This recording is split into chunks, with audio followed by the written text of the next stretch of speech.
My name is Borris Bazelais, founder and CEO of Wonder, the gaming super app. And so you're a Web3 game. Yes, we're a Web3 game, Web3 infrastructure, but made for the Web2 market. Okay. And I had a friend tell me, Borris is the guy you got to talk to. And I walk over and you're in the middle of your game, just going for it. Yes, so this is what we're looking at right here. So I saw you playing on the phone. That's right. So, that's right. So we're watching this on the TV. Yes. And all you lucky people out there, we're not talking to you, we're talking to each other. You get to listen. And so tell me the experience that your consumer has. Correct. They're playing on their cell phone? Yes, so we have streaming technology that allows us to stream games, mobile, PC, smart TV. Okay. Just make it accessible to anybody with a simple web link, no downloads. You can use your phone as a controller or even an Xbox or PlayStation controller. Okay. And it's just all about accessibility. Now, did it start that way, this kind of mass accessibility, or have you added new features and platforms over time? So yes, we started that way. To me, we did our first Flash game in 2009. That's how the vision began. And so has Wonder been around since 2009 as a brand, or that was? No, that was another iteration of another startup that we had. Understood. And we created a game called Street Massacre, Murder Madoff. It was a stickman game. Wow. But what I found amazing is we built the game in a month and distributed it, and it was played over 23 million times in 3 months. So to me, that always stuck. Everything went to iOS in 2009. Sure. So that vision stuck with me, right? Okay. And so you're here in KSA. Yes. I believe you were just in Dubai before that. That's right. So is this a market that's active? Is this a market you want to activate? Tell me about the global market and your hope for Wonder. Yeah, of course. So I think one of the big things is, I am a Web2 guy, and I saw the potential of using Web3 and blockchain, but I found there were a lot of issues in the past few years of onboarding, right? Even for me, setting up a wallet, 9 different steps. I'm like, dude, this is too much, man. Right. So I needed to simplify it. So what I did, I said, okay, I like what Web3 can do, what blockchain can do, giving people ownership, and that is one of the key things. So what I wanted to do was make everything seamless. So we built our own wallet. You just log on, put your email, and bam, you can start actually buying and trading goods. We have a social platform that allows people to communicate via voice, video chat, and I think it's amazing. You could go from the marketplace, and we do have our own marketplace, which was important for us to have. Okay. And you could go from there and go right into a game. But the key factor is that it's a social platform, right? So aside from connecting with people, when you play a game, you could stream live, but now you have a spectator mode where spectators could actually interact live in game, right? Wow. So you could click a button, blow your enemy up, supercharge you to the finish line, and even give you some tokens if you've done a good job. So at the end of the day, I think that's really, like I said, coming from Web2 and coming from that background, I felt that spectators sometimes they like something, and if you can make that interaction simple, but they also get a benefit, I think it's a great thing. Does every spectator have the same experience if they're watching somebody play a game? And tell me about how the spectator currently experiences the viewing and the interacting, and where you think this might be going. So, coming from television and, broadcasting and having, different camera angles, and, the idea is, I think now, simply, I love watching people playing games, right?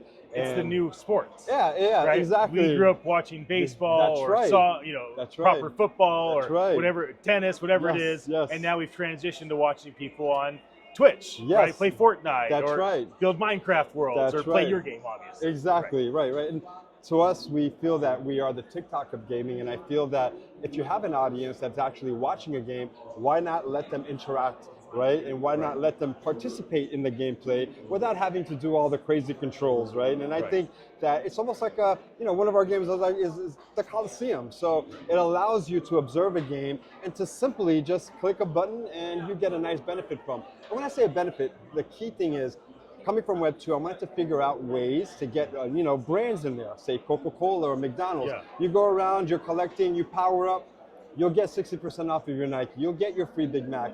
It's allowing people to go from the virtual world and going into the real world to get benefits. This is what I call true play to earn, basically, and just simplifying that.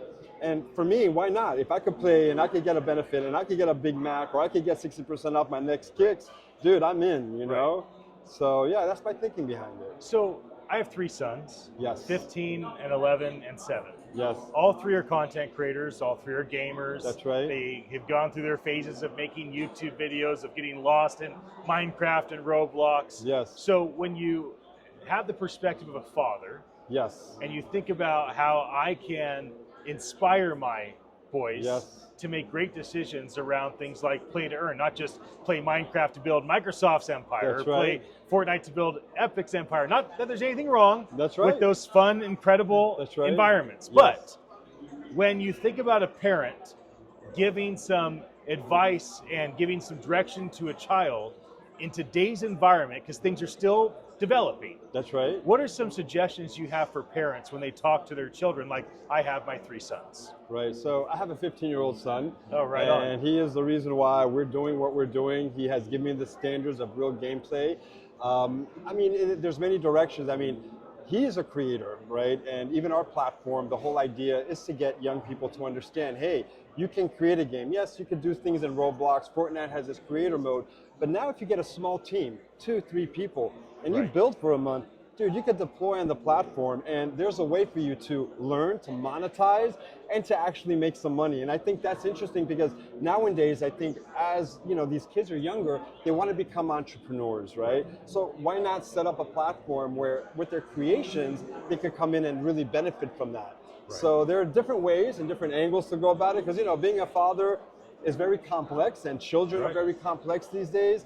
But I think if we just lay down the fundamentals and just teaching them a bit about what Web3 is and, understanding, playing a casual game and how you could bring those 2 elements in and have fun, be, a creator, but also a way that you could actually make money. And I think that's important too, because when we were young, when we were in school, we didn't really know about making money and how to, monetize, right? And I learned that a little bit later on. And I think these are tool sets now that will prepare our kids for this next generation of what's to come, whether it is gaming or any other Web3 platform. I think blockchain and Web3 has really empowered a lot of products. Right. And as I told my son, I was afraid of blockchain. It was so complex for me. But the power of what it's allowing us to do and creators to do and to really create, their own empires, I think that's key. And it allows you to be self-sufficient, right? And that's really what, in short, that's my thinking. Now, what type of partners do you look for, whether informal or formal partners, for your company Wonder? Is it IP? Is it you're looking for, big communities of gamers that can? So help me understand the type of folks, either individuals or communities, that you're hoping to have conversations with. Absolutely, that's a great question. Well, one, I think community is very important.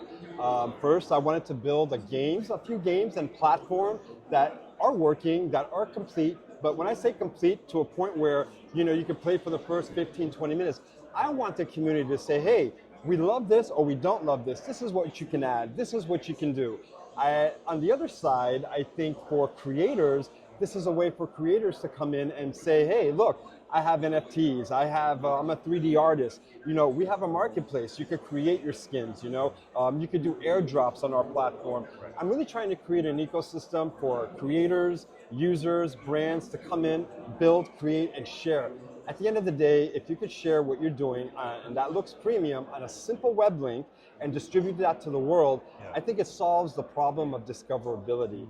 And it opens the new doors to where we're headed. Yes. And so when you think about where we're heading, is it manic and excited and it's out of control? Is it melancholy and doomsday where it's all going to, or is it peaceful? Well, and boring. No. and stable. So what's the future like for Web3 gaming? I think, for me at least, the future of Web3 gaming is on the browser, on any device.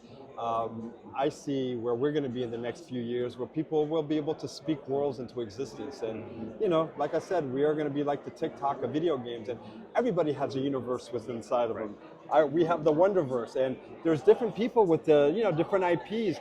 And the whole idea is to bring that creation to market and share that easily and make it accessible with the world. That's awesome. And that's my thinking about it, man. Well, we should end there. That was a great way to end. Oh, man. Thank you so much. I appreciate you. So glad to share a conversation with you. Of course. Likewise, man. Yeah, thank you. And I appreciate what you do for the community, man. Oh, yeah, that's awesome. happy to.